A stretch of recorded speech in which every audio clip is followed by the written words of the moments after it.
Hi everyone. पुण्यात return आल्यानंतर 2-3 दिवसांनी माझी मम्मी आणि मावशी आम्हाला भेटायला आले.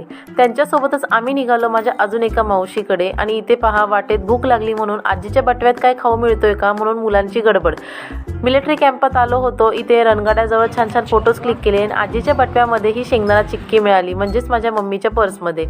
सो रस्त्यात असं मस्त चालत गप्पा मारत मज्जा करत आम्ही फायनली पोचलो माझ्या मावशीच्या घरी. तिथे गेल्यानंतर माझ्या भावाने इतक्या साऱ्या ट्रॉफीज जिंकल्या होत्या, पाहून खरंच खूप प्राऊड वाटलं त्याच्याबद्दल. आणि त्यानंतर त्यांच्या घराच्या आजूबाजूचा परिसर पाहिला. मस्त असं हनुमान मंदिर आहे तिथे मोठं, ते पाहिलं आणि तिथला हिरवळ परिसर अनुभवला. खूप छान वाटलं. खूप छान छान गप्पा मारल्या. इथे माझ्या मावशीनी, तिला झाडांची आवड आहे त्यामुळे झाडांची कटिंग्स वगैरे घेतल्या आणि मीही सुद्धा कडीपत्त्याचं 2-3 रोपं घेतली छान छान. जय श्रीराम म्हणत म्हणत संध्याकाळ झाली आणि खरंच जाताना अगस्तीने हे कलरफुल दगड घेतले. सो असा होता आमचा आजचा दिवस.